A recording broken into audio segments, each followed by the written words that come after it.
Olá pessoal, Gustavo Machado, canal Orientação Marxista. Mal voltei aí de uma rodada de podcasts que ocorreu lá no podcast Três Irmãos, uma longa entrevista sobre o comunismo, o que seria o comunismo, o socialismo. Convido vocês a assistirem. E também um debate que aconteceu ontem com um liberal, ANCAP, eu sei lá bem o que é. Então, não poderia deixar de falar aqui do grande evento que aí estremeceu todo o mercado mundial capitalista nos últimos dias, que foi o lançamento e a expansão de uma inteligência artificial criada por uma empresa chinesa, a DeepSeek, que levou à queda de cerca aí de quase $1 trilhão de valor de mercado de algumas das principais Big Techs no mundo.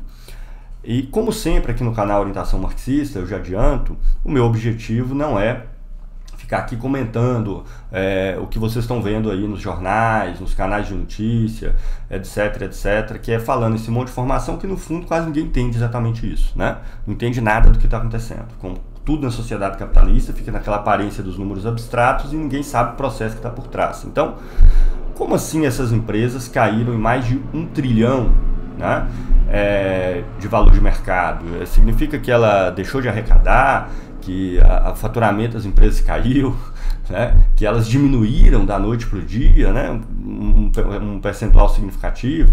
Ah não, Gustavo, é a queda das ações, tá? Mas o que significa na prática essa queda das ações? Isso afeta as finanças da empresa diretamente? E claro, o que levou à mera emergência de um concorrente chinês, dessas grandes empresas, na sua quase totalidade dos Estados Unidos, a ter um abalo tão grande nesse mercado, nesse novo ramo de produção que é a inteligência artificial? Então, para responder isso, eu vou fazer aqui, esse vídeo vai ter dividido em duas partes, uma parte mais teórica, porque é necessária para a gente entender esse processo, onde eu vou falar com vocês das 3 principais contradições do capitalismo, tá? Poderia ser 5, 10, 15, que tem uns montões, tá? E elas são todas ligadas uma à outra, mas eu vou enumerar aqui as 3 principais, e as duas principalmente, as duas primeiras, vão ter tudo que ver com o que está acontecendo agora. Vocês vão ver que as coisas vão começar a fazer sentido. E vou falar rapidamente aqui de um tema que eu já abordei numa live no passado, mas vai voltar a aparecer muito aqui no canal, que é do capital fictício. A maneira como as empresas são compradas e valoradas umas em relação às outras aí no mercado de capital, nas bolsas de valores, né? E por aí vai. Então, esse vai ser essa parte mais teórica, e depois vocês vão ver que vai ficar fácil de entender. Eu vou mostrar aqui alguns relatórios dessas chamadas Big Techs, os valores de mercado dela, e a gente vai entender o que esses números significam e por que a emergência da DeepSeek causou um abalo tão grande e coloca, sim, eu já adianto aqui para vocês, é claro que está tudo num estágio muito inicial ainda, mas coloca um problemão para o capitalismo mundial no próximo período histórico, tá? Muito além da mera concorrência entre essas empresas que estão sendo faladas. Então é isso, sempre seguindo aí o que é a característica do canal Orientação Marxista. É um canal que tem uma abordagem mais teórica, então o objetivo não é simplesmente falar o que está nas notícias aí, nos jornais, vai tentar entender o que significa esses dados que estão nessas notícias. E antes de começar, eu já faço esse pedido permanente aqui nos vídeos do canal, tá? Algumas pessoas já fizeram, eu agradeço, colocar aqui embaixo nos comentários, se possível for, para quem tiver condições, o tempo desses tópicos que vão ser abordados aqui no canal, o nome do tópico e o tempo. Eu vou inserir na descrição do vídeo para dividir o vídeo em capítulos. Isso aí me facilita um pouco a vida com a minha já conhecida falta de tempo, porque acompanha aqui o canal, já que o YouTube não é a minha atividade principal, e permite aí localizar mais fácil os temas nos vídeos para quem quer consultar depois, ou mesmo está interessado em ver apenas um dos tópicos que vão ser aqui abordados, beleza? Então é isso. Vamos começar aqui abrindo o meu sofisticado editor de texto, né? O Gedit, um editor de texto puro, como eu sempre faço, né? Com toda essa tecnologia. E eu queria começar tratando aqui para vocês, gente, do que eu chamo das 3 grandes contradições do capitalismo, tá? Como eu disse, poderiam ser 2, poderiam ser 5. Aqui eu vou abordar o que eu considero as 3 maiores, tá? Vou falar principalmente das 2 primeiras, porque a terceira ainda não está tão diretamente relacionada aos eventos dos últimos dias. A primeira dela é o seguinte: a necessidade, vamos escrever aqui, tá? A necessidade dos capitais se expandirem infinitamente, tá? Por que isso acontece? É muito tranquilo de entender. O que rege o capitalismo não é o atendimento às nossas necessidades, né? A satisfação aí daquilo que as pessoas querem, mas é a acumulação do capital. A satisfação das necessidades aparece no meio do caminho aí de contrabando. Se atender, beleza, se não, foda-se, tá? É a acumulação. O problema é que toda empresa, quando ela investe para produzir, seja lá o que for, pode ser inteligência artificial, pode ser um sistema operacional, pode ser avião, pode ser carro, o que for, né? A gente tem uma divisão aqui dentro da empresa, uma coisa que é chamada de custos de produção, né? Dentro do custo de produção, esse termo bastante confuso, mas vai ter aqui matéria-prima, né? Máquinas, equipamentos, salários, custos operacionais, etc. Mas o lucro. Qual que é o problema? Para você manter aquela produção na mesma escala, o que é manter a produção na mesma escala? Vamos esquecer que existe inflação, tá? Então vamos supor a Microsoft vendendo os sistemas operacionais dela. Suponhamos que ela tem um custo de produção, distribuição, essa coisa toda, de, sei lá, 100 bilhões aí. 100 bilhões de dólares anual, tá? Que isso aqui seja o custo. E ela tem um lucro no caso das Big Techs é bem elevado o lucro, tá? Vamos botar aqui 50 bilhões, né? Para que ela continue produzindo, ainda que o sistema operacional tem uma lógica um pouco diferente aí de, sei lá, vamos fazer de conta que a Apple, fica mais fácil vocês entenderem. Certo? Então, produzindo a Apple, produzindo celular, né? A Apple é maior um pouquinho, vamos botar aqui 200 bilhões são os custos da Apple, e ela, vamos supor, tem aqui 50 bilhões de lucro, pode ser 50 bilhões mesmo. Para ela voltar a produzir aquela mesma quantidade de celular, se não teve uma revolução técnica no meio do caminho, ela precisa, só depois que ela vende, ela vai conseguir então 250 bilhões, não é isso? Ela precisa só reinvestir esses 200 para produzir aquela mesma quantidade de celulares com o mesmo patamar de qualidade, tecnologia, etc. Esses 50 fica sobrando. O que ela vai fazer com 50 bilhões de lucro, né? O que fazer com 50 bilhões de lucro? Ora, você vai ter que ou ampliar a sua escala de produção, então está produzindo ali uma quantidade X de celulares, e você vai aumentar aquilo ali, no caso aí, sei lá, em 20%, 25%, mas não tendo mercado para ampliação dessa quantidade de celulares, você vai ter que reinvestir isso aqui. Então a gente vai ter aqui, né, que elevar a escala de produção, ou você vai ter que reinvestir em outro lugar, de várias formas, seja, por exemplo, comprando ações de outras empresas. Então você vai transferir aquele capital para outras empresas, tá? Ou então colocando aí em renda fixa, né, no banco, ou seja, emprestando a outras empresas, né? Porque o banco aí vai ser um mediador, então emprestando a outras empresas ou até o Estado, né? Você vai ter que, mas veja, ao emprestar a outras empresas, essas empresas elas vão ter que, são empresas que vão ter que estar se expandindo, né? Esse investimento aí, esse empréstimo vai ter que servir para essas empresas expandirem as suas respectivas escalas de produção.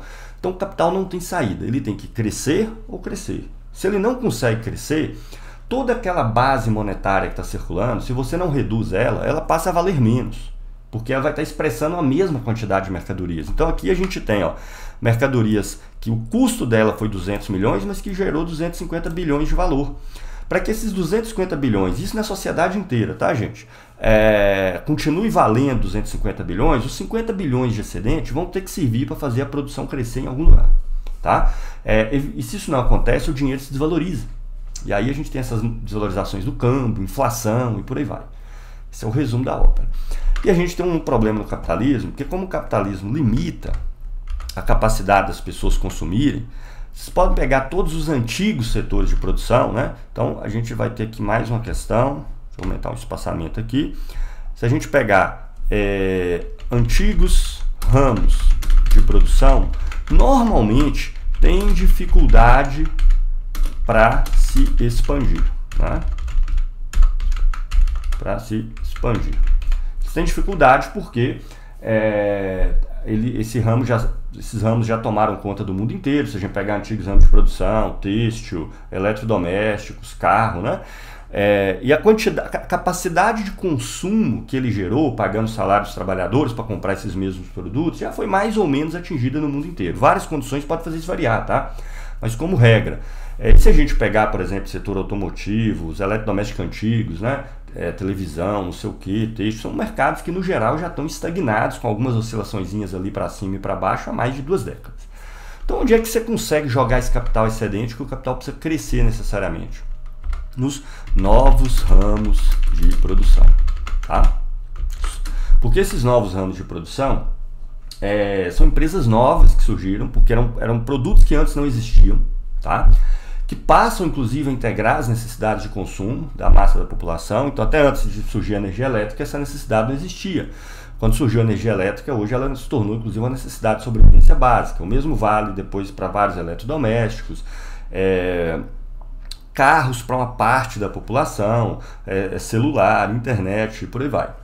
Sistemas operacionais que os celulares utilizam. E esses ramos, como são novos, e depois que eles surgem, eles começam a crescer, abarcando o mundo inteiro, né? Tanto do ponto de vista da produção, aquilo tem que ser produzido para o mundo inteiro, não interessa se em um lugar ou em 10, criando uma nova classe trabalhadora que vai atuar naquele setor, então uma nova capacidade de consumo também, não é isso? E essas empresas, como são novos ramos, esses novos ramos até abarcarem o mundo inteiro, até externarem todo o potencial que eles têm ou não, eles tendem a crescer de maneira muito rápida durante aí, sei lá, 10, 15, 20 anos. Tá? Então, os novos ramos de produção, regra geral, são para onde migram os capitais excedentes. Mas, Gustavo, como é que isso acontece? Então, significa que teve um capital excedente lá sei lá, na Volks, então ela tem que botar necessariamente na Microsoft ou sei lá onde, ou na OpenAI, onde quer que seja, não de forma direta, tá? Você alimenta o sistema bancário, que vai depois ajudar aí no financiamento, por exemplo, dessas Big Techs, não é isso? No sistema de dívida, que pode ter algum estímulo estatal ou não, tem várias coisas aí no meio do caminho. Eu só queria que vocês gravassem, então, nessa contradição aqui descrita, esses aspectos que eu falei. A necessidade do capital crescer continuamente, tá? Então, o capital excedente, ele não é necessário para ampliar a escala de produção, porque basta você reinvestir os custos. Então, se você não consegue mais fazer com que um ramo de produção cresça, você vai ter que jogar esse capital excedente em outros setores.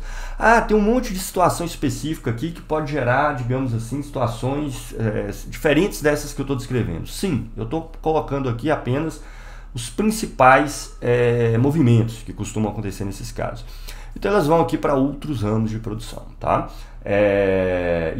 Sobretudo para os novos ramos de produção, que tendem a ser aqueles que mais crescem. Algumas circunstâncias podem fazer com que ramos antigos cresçam também. Vou até discutir isso no segundo ponto aqui, tá?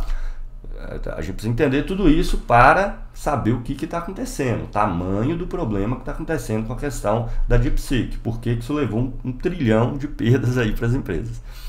Então, as duas próximas contradições, elas estão ligadas a um negócio que se chama produtividade do trabalho. Porque nesse exemplo que eu dei aqui em cima, nessas considerações que a gente fez, a gente está pressupondo aí uma produtividade do trabalho mais ou menos constante, não é isso?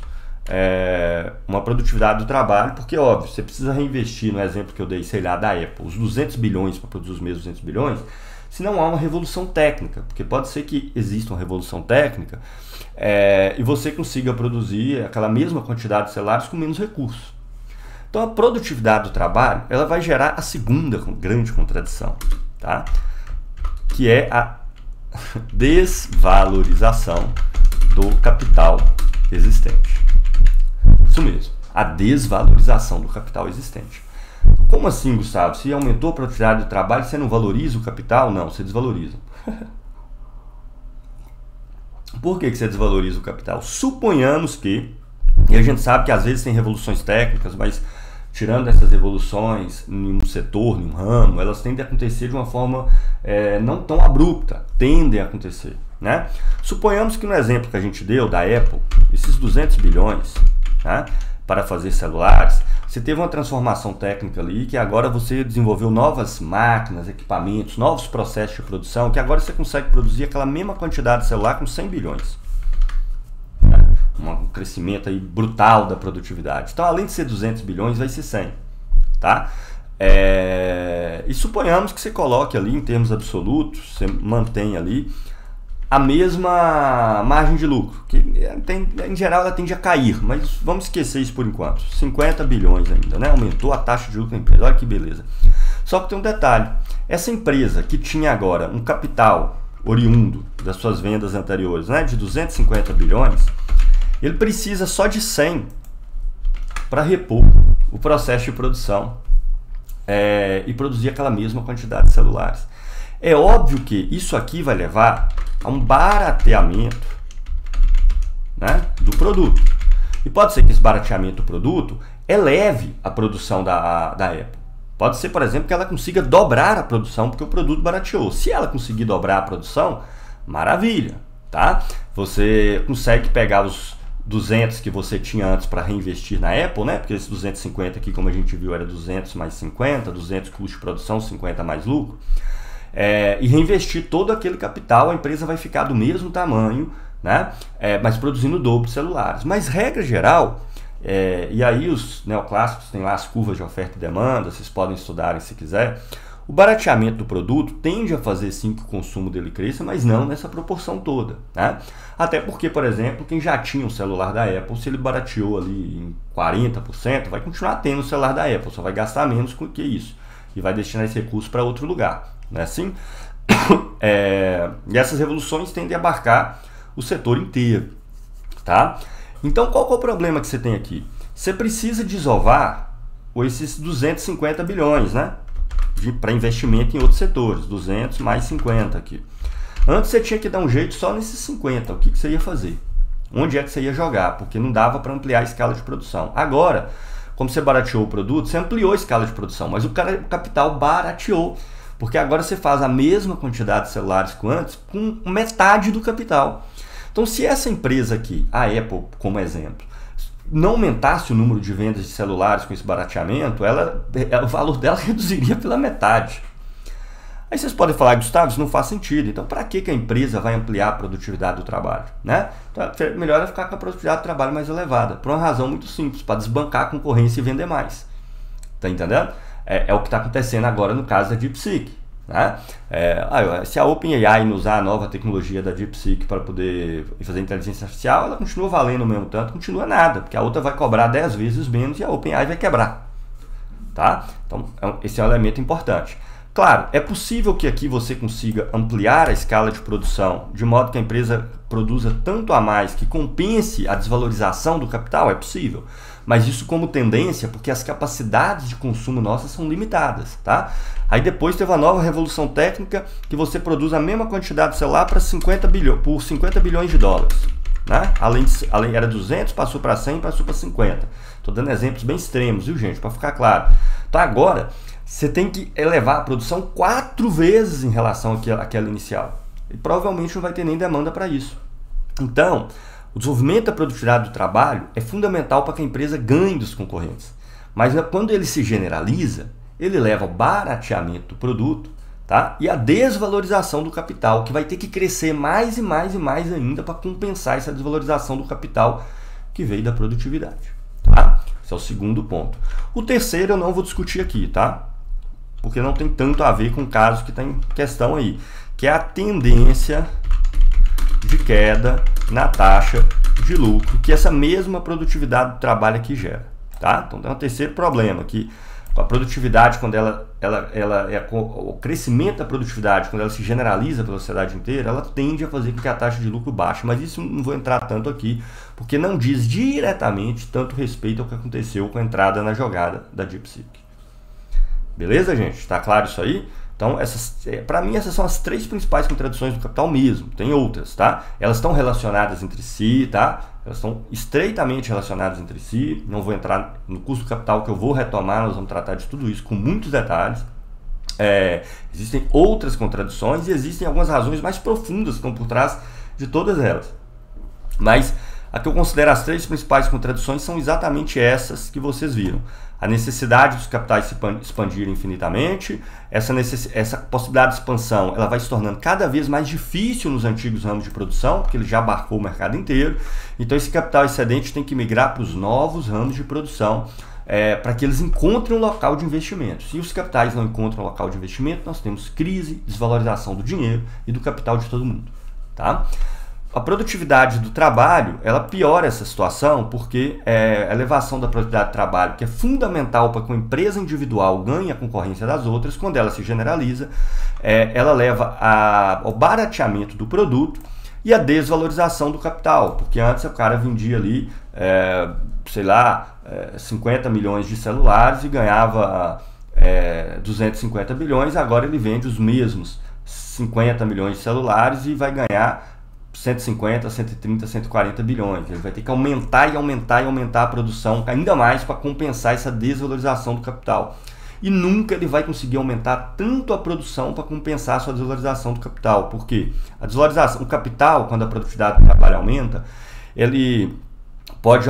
a produtividade pode aumentar o dobro, 3, 4, 5, 10, 20 vezes mais. Não tem limite para isso. Mas as capacidades de consumo nossas são limitadas. Né? A gente não vai ter 30 celulares porque ele está muito barato, porque a gente tem capacidade de comprar se tiver, né? Tem um limite ali das necessidades humanas em que cada produto atende. Então isso faz com que o capital fique novamente sem ter lugar para poder investir e tenha que dar vazão nesses capitais nos novos ramos de produção existentes, se existirem, se eles forem grandes o suficientes para absorver esse capital excedente da sociedade. Terceira grande contradição, queda tendencial da taxa de lucro, não vou tratar aqui. Mas tem ainda um quarto tema teórico fundamental, que é a questão do capital fictício. Gustavo, como é que essas empresas vão alocar capital de uma empresa na outra, né? Porque uma empresa é de um dono, a outra é de outro dono, né? Você não pode chegar aqui, eu tenho 5 bilhões sobrando, eu tenho 50 bilhões sobrando, me dá aí um pedaço da sua empresa. Por isso que o capital se generaliza, essa forma que é do capital fictício, que facilita a mobilidade do capital entre os diversos setores, fazendo com que ele se aloque da forma mais rápida possível naqueles que eles acreditam que são os mais rentáveis. O que é o capital fictício, gente? Tem várias formas de capital fictício, também não vou entrar em detalhes sobre isso aqui, mas nos interessa aqui uma delas, tá? Que é o capital acionário, vamos chamar assim. O capital fictício ele surge quando o capital é vendido como mercadoria. Veja, não é a mercadoria que é vendida como capital, é o capital que é vendido como mercadoria. Então eu vendo agora, não é o celular da Apple, eu vendo a Apple, ou partes da propriedade da Apple. Qual que é o problema? E tem outras coisas para fazer algo virar capital fictício, também não vou entrar em detalhes sobre isso, mas o que acontece no capital acionário é isso, quem compra a ação está comprando um pedaço da propriedade da empresa. Tá? O problema é o seguinte, quanto vale a ação? Né? Se nós fôssemos valorizar a ação como a gente valoriza as mercadorias, você teria que pegar como? Quanto aquela empresa tem de valor de mercadorias, né? De máquinas, equipamentos, instalações, terrenos, patentes e por aí vai, não é isso? Então a gente tem aqui uma empresa que tem 400 bilhões, né, em ativos, como é chamado, e no máximo descontar as dívidas da empresa, né, os passivos da empresa. E aí a gente teria algo como patrimônio líquido, isso aí seria o valor da empresa. Só que não. O capital não funciona assim. A compra e venda do capital não funciona assim. Porque o valor de uso do capital, a pessoa não compra a Apple porque ela vai usar a empresa da Apple, né? Vai entrar lá na Apple para tomar banho nas instalações da Apple, vai ficar andando de carro em volta, né? Compra a Apple por quê? Qual que é o valor de uso de uma empresa no capitalismo? Não é atender necessidades humanas. Então, o valor de uso de uma empresa no capitalismo é o quê? É se autovalorizar, é produzir mais capital, né? O valor de uso do capital é se autovalorizar, não é isso? Então você está colocando ali, a pessoa está colocando ali 2 bilhões, ela quer que esses 2 bilhões virem 2 bilhões e 200, 2.500, 3, 3.500, 4. Então o preço de uma empresa não é dado pelo valor das mercadorias que compõem a empresa, seja a Apple, os celulares que ela tem no estoque, o dinheiro que ela tem em caixa, as instalações, as máquinas, os equipamentos, não é dado pela capacidade de se autovalorizar. Tanto que se uma empresa, por uma razão qualquer, perder a capacidade de lucratividade dela, ela passa a não valer nada enquanto empresa. Zero, zero, zero, zero. Tá? É por isso que algumas empresas passam a valer zero na Bolsa de Valores. As empresas do Ike Batista lá, o cara estava lá aqui no Brasil, furando as plataformas, anunciando que a produtividade era X, que ia dar para produzir não sei quanto. Quando chegou no final, descobriu que aquelas plataformas produziam tão pouco que não dava nem para pagar o custo. Quanto que passou a valer as empresas do Ike Batista na Bolsa de Valores? Nada. Tá? Significa que ele teve que dar a empresa de graça para alguém? Não, desfazer a empresa, decretar falência e vender as mercadorias da empresa, as máquinas que ele tinha, o terreno, o porto que ele construiu, mas vender agora as mercadorias como mercadoria, porque seu capital perdeu todo o valor. O capital lá da OGX, aquelas empresas do Ike, passou a valer zero. Tá? Então o que define o preço de um capital é o tanto que ele é capaz de se autovalorizar. Mas qual que é o problema? Não importa o quanto essa empresa gerou de lucro no passado. Porque eu comprei uma empresa agora, o lucro que ela gerou no passado já foi apropriado pelo dono dela lá atrás. Importa o quanto que ela vai valer no futuro. Então, no capital fictício, importa a sua valorização futura. E quanto que ela vai valorizar no futuro? Quanto que ela vai gerar de lucro? Quanto que ela vai se autovalorizar? Ninguém tem certeza. Você pode só especular, tá? Sobre essa valorização futura. Tá? Então pode ter uma empresa que está dando muito lucro hoje, por exemplo, uma mineradora, mas suponhamos que as jazidas que ela explora, as minas que ela explora, já está por se esgotar. E essa empresa não tem nenhuma outra. Então o último lucro dela foi gigantesco. Foi um lucro aqui de 50 bilhões. Só que daqui a 3 anos ela não consegue mais explorar mais nada. Entendeu? E ela não tem outra mina. Claro, ela pode pegar esse capital excedente dela para comprar outras minas que existam, mas essa empresa tende a valer no mercado acionário muito pouco, porque o potencial de valorização futuro dela está ameaçado. Ela pode até devolver o capital para os acionistas na forma de dividendo, né? Pegar esse lucro todo, transformar tudo em dividendo, devolver para os acionistas e falar, agora acabou a brincadeira. No setor que está estagnado, mas se a ideia é que ele não vai cair no futuro, vai manter aquela posição, mantendo aquela mesma taxa de lucro, ele tende a ter umas ações que valem mais ou menos o que aquela empresa tem. Vocês podem conferir isso, tá? Ela tem uma taxa de lucro normal do mercado, ela não é nem mais alta nem mais baixa, provavelmente ela não deve crescer e nem diminuir. Ela tende a ter um valor ali de mercado próximo do valor ali do patrimônio das ações daquela empresa. Aquela que tem tendência a crescer muito, ela vale muito mais do que a quantidade de riqueza que de fato tem nela naquele momento. Aí vocês vão entender por que as Big Techs valem tanto. Por que as empresas dos novos ramos de produção no mercado fictício de ações, que são como as empresas são tocadas, né, valem tanto. A gente tem várias formas de capital fictício, tá, gente? Não é só acionário, não. Títulos de dívida, mas eu não vou entrar em detalhes sobre isso, não. Incluindo a dívida pública, hipoteca. São os chamados mercados de capitais, tá? Mercados de capitais, ou então é chamado também de mercados secundários, tá? Porque você não está vendendo primariamente o produto que aquelas empresas fazem, mas o capital como mercadoria e por aí vai. Então agora, somente agora, poderemos ir, né? Depois desse tempão todo, vou mudar aqui a tela, tá? Vou mudar aqui a tela. 2 segundinhos. Pronto. Podemos ir agora para as empresas. A gente vai ver aqui, por exemplo, por que a Apple vale tanto. Aqui estou no site que tem esses dados, tá? Tá o link aí, fácil de encontrarem, tem muitos na internet. A gente vê que o market cap, que é a soma de todas as ações da Apple, está avaliada em 3,5 trilhões de dólar. 3,5 trilhões de dólar, tá? Se a gente pegar agora, vamos pegar aqui a Apple, tá aqui na base do Ilaes, tem os dados aqui da Apple, tá?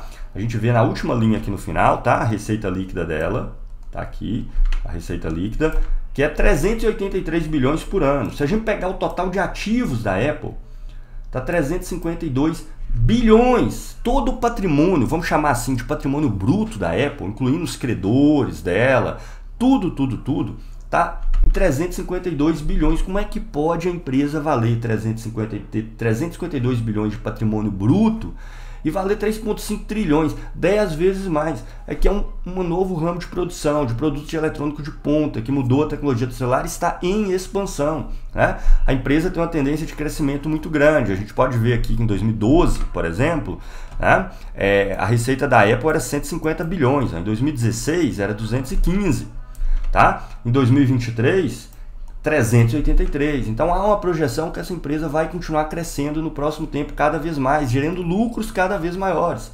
Que o lucro dela em 2012 era 41 bilhões, né? Era 41 bilhões, passou para 96 em 2023, tá bom? Então se você especula que ela vai continuar crescendo, por isso que ela tem um valor de mercado tão alargado. Se a gente voltar aqui, ó, Microsoft, 3,3 trilhões, né? A Microsoft vale isso tudo? Vamos dar uma olhadinha lá nos relatórios da Microsoft para ver se ela vale isso tudo, né? Peraí que eu tirei a tela aqui do lugar, foi mal, gente. Vamos ver se a Microsoft vale isso tudo, né? Indústria digital aqui, ó, Google, 402 bilhões de patrimônio, 307 de receita líquida anual, né? O lucro dela, lucro líquido, 73 bilhões, né? Vamos ver quanto vale a Google aqui, a Alphabet, né? Tá aqui, ó, 2,5 tri, entendendo? 2,4 tri. A Microsoft, que eu fiquei de mostrar para vocês, vamos descer aqui, onde está a Microsoft, a Meta, IBM, que é uma antiga, Microsoft, 411, tá? 411 bilhões de patrimônio bruto, 206 bilhões de patrimônio líquido, 211 bilhões de receita, 72 de lucro. Apesar disso, o valor de mercado da Microsoft está 3,3 tri. Como é que é possível uma coisa dessa? Então, quando as pessoas falam que essas empresas estão valoradas aí por um preço superior ao que elas de fato valem, é verdade, mas porque o capital fictício funciona assim. Baseia-se na projeção do tamanho que essas empresas vão adquirir no futuro. Porque quem compra aquela ação, ele vai ganhar os lucros futuros da empresa, a valorização futura da empresa, e não a passada. Tá entendendo? Então, qual que é o novo ramo de produção que está pegando aí? Tem alguns novos ramos de produção do passado, mas que já estão se estagnando. A Microsoft mesmo é que tem muito dinheiro investido em A. Mas sistema operacional ela já domina o mundo inteiro, na maioria dos computadores, em boa parte dos países, né? Então você teve redes sociais, cresceram pra caramba, streaming, mas já está chegando um ponto que não consegue se expandir tanto mais. E-commerce, talvez ainda tenha muito para crescer, né, na Amazon, mas não tanto quanto a inteligência artificial que acabou de surgir. É um novo grande ramo de produção para onde a maioria dos capitais do mundo migram. E por isso que empresas, bancos de todos os lugares compram ações dessas empresas, né? Esse é o mecanismo financeiro, fazendo com que elas se valorizem cada vez mais. Mas por que tem essa oferta, essa demanda toda? Porque tem uma especulação, uma projeção de que essas empresas vão crescer 3, 5, 10, 15 vezes mais no futuro. Qual que é o problema? O que aconteceu no caso... A gente pode pegar a Amazon aqui, e-commerce, né? A mesma coisa, ó. Patrimônio total da Amazon, meio trilhão. Patrimônio líquido, 200 bilhões de dólar. Receita anual, na casa aí dos meio trilhão também, né? Com lucro menor, líquido menor, porque a Amazon só está reinvestindo esse lucro, porque ela está se expandindo. Ela consegue reinvestir o lucro dela em si mesma. Tem ano aqui até com lucro líquido negativo, mas porque ela reinveste. Se a gente voltar aqui, a Amazon está valorada com 2,5 trilhões, né? 5 vezes mais, e por aí vai. O que aconteceu é o seguinte, gente. O que os chineses lá da DeepSeek conseguiram foi um método muitas vezes mais barato para fazer a mesma coisa que a OpenAI, para fazer a mesma coisa que a inteligência artificial da Google, da Meta estão fazendo. Tá entendendo? Eles conseguiram, não vou entrar aqui em detalhes técnicos, até porque eu vi superficialmente isso, tá? Mas a questão é que essa inteligência artificial dos chineses exige muito menos parâmetros do que as outras que estão em curso hoje. Na prática, de maneira bem simplificada, se uma inteligência artificial como a do ChatGPT precisa consultar, por assim dizer, uma quantidade ali, 50x de textos para poder conseguir fazer as inferências necessárias para dar a resposta à pergunta que você fez, a dos chineses consegue dar uma resposta com o mesmo padrão de qualidade, com uma quantidade aí 40, 50 vezes menor de textos, gastando menos processamento, tá? Necessitando inclusive de chips não tão avançados como as que a OpenAI utiliza, como as da ChatGPT utiliza, e gastando muito menos energia. Eu vi algumas pessoas fazendo alguns testes, inclusive, onde o custo da operação que a pessoa fez é mensurado ali, e que fez com ChatGPT e com DeepSeek. No ChatGPT aquilo ali custaria $20 pela quantidade de processamento e tudo que teve. Na inteligência artificial chinesa seria 42 centavos. E os caras são tão filha da mãe lá na China que se eles simplesmente lançam isso com preço muito barato, toda a discussão que ia ter é que aquilo ali foi subsidiado, que não gastou tão pouco como eles estão anunciando, que aquilo ali é uma informação mentirosa, tá? Seria esse o debate. E que não tinha esse avanço todo que eles estavam falando de jeito nenhum. Eles abriram código. Não abriram código porque é uma coisa democrática, socialista, o cacete, tá? O código está aberto significa que o código dessa inteligência artificial, tá? Não o treinamento que ela fez, mas o código está disponível para quem quiser usar. Porque ao fazer isso, eles não só provam que eles desenvolveram um método muito mais eficiente, como eles forçam todos os concorrentes a usar o mesmo método e se desvalorizar. Então, se antes você ia ter que gastar 50 bilhões para poder fazer um determinado tipo de inteligência artificial e produzir certos resultados, agora você faz com 5, 10 bilhões. Todo aquele capital excedente que podia migrar para essas empresas de inteligência artificial se esvanece, tá? Porque aquele capital é muito mais barato do que se pensava que ele era antes. E você abre a possibilidade, inclusive, que surjam várias outras, tá? Eles dão um golpe, claro, a deles já está viabilizada porque está no mercado, as pessoas já estão baixando, já estão utilizando, tá? E ao mesmo tempo você joga algo com capital relativamente barato ali e desvaloriza todas essas big techs norte-americanas e os produtores de hardware dela também, tá? Se nós pegarmos aqui, já pus aqui a NVIDIA, tá? São empresas que se especializaram em produzir chips dedicados a essas inteligências artificiais. Não são os chips que estão nos nossos celulares, nos nossos computadores, não. São caríssimos, tá? A NVIDIA tem um valor de mercado, a gente vai pegar aqui o market cap dela, NVIDIA está aqui, a terceira maior, 3,1 trilhões. Gente, olha o tamanheco da NVIDIA. A receita da NVIDIA em 2023 foi 60 bilhões, tamanheco assim, comparado com quanto ela é valorizada no mercado aí de ações e de capitais.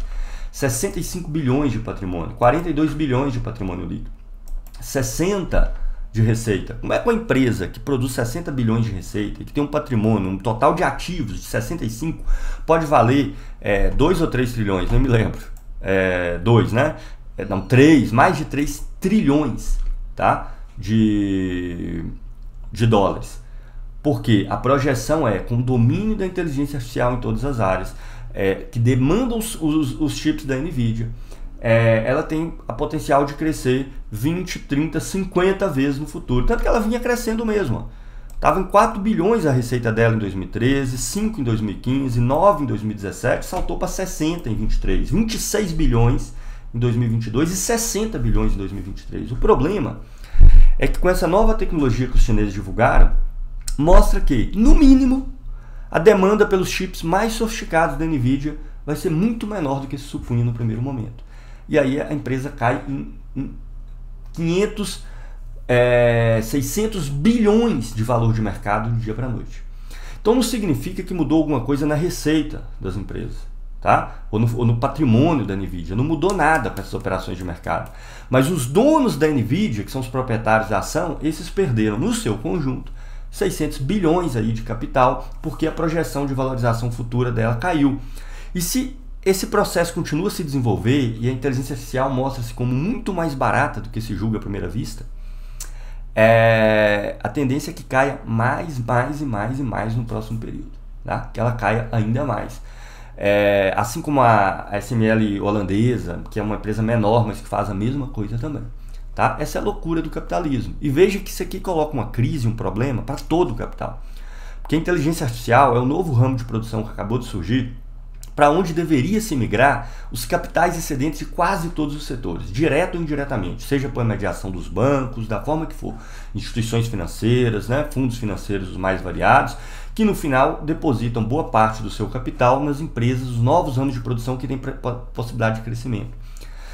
Se esse novo ramo que surgiu não tem essa possibilidade de crescimento toda, não porque ele não vai crescer, ele vai crescer, mas um capital barato, esses capitais excedentes do capitalismo no mundo inteiro ficam sem ter onde ser colocados. E por isso as moedas se desvalorizam, porque a base monetária em expansão não tem mais uma contraparte nas mercadorias e na produção de riqueza, porque você não tem onde colocar o capital excedente dessas empresas todas. Tá claro isso? Então é isso, por isso que a DeepSeek ela coloca um problema não só para as Big Techs, mas para grandes economias globais. Menos para o Brasil, no sentido de que o Brasil já não tem nem onde colocar o capital excedente, né? Os capitalistas brasileiros pegam seus lucros e jogam em título da dívida pública ou jogam para o exterior, porque o mercado está todo arrochado e porque o país não consegue mais crescer justamente por esses elementos que apareceram aqui antes e não tem nenhum desses novos ramos de produção que são produzidos aqui dentro. Veja como é importante essa disputa tecnológica para a expansão do capitalismo. Como país como o Brasil fica cada vez mais na rabeira. E como as grandes potências, e aqui sobretudo os Estados Unidos, que ainda é totalmente hegemônico nessa questão da IA, sofreu um golpe de morte com o surgimento da DeepSeek, de morte, um golpe pesado, morte é exagero, um golpe pesado. E por que a estratégia chinesa de abrir o código da nova tecnologia dela não tem nada a ver com democratização da tecnologia, mas com a disputa dela com os Estados Unidos, dando um golpe, desvalorizando numa tacada só, num prazo muito curto, tá? O novo ramo de produção que até então é para onde os capitais excedentes dos Estados Unidos inteiro estavam se migrando. Foi o eixo central do discurso do Trump quando ele se impulsou. Deu para entender? Se não tiver dado, dúvidas que surgiram, coloquem nos comentários, tá? Eu vou ficar uns dias ausente aí, participando de algumas atividades a trabalho em Laese, mas na volta eu vou ler todos os comentários e vou fazer um outro vídeo sobre esse tema, tá? Prometo fazer um outro vídeo sobre esse tema que ele é fundamental. Então só aqui a gente discutiu crise no capitalismo, as suas principais contradições e a conexão delas com o que está acontecendo agora, o mecanismo do capital fictício. Então, quando as ações aí das Big Techs caíram, significava que o preço do capital caiu. O capital fictício, para comprar o capital, caiu. Não mudou uma vírgula dentro das empresas, que são muito menores, muito menores do que o valor das ações que elas têm indicam. Mas o valor das ações que elas têm são tão grandes porque há uma projeção, uma especulação de que elas vão crescer essa coisa toda no futuro. O surgimento dessa inteligência artificial muito mais barata desvaloriza o capital da inteligência artificial e aponta que, mesmo que a inteligência artificial tomar conta de tudo, vai ser um capital muito mais barato.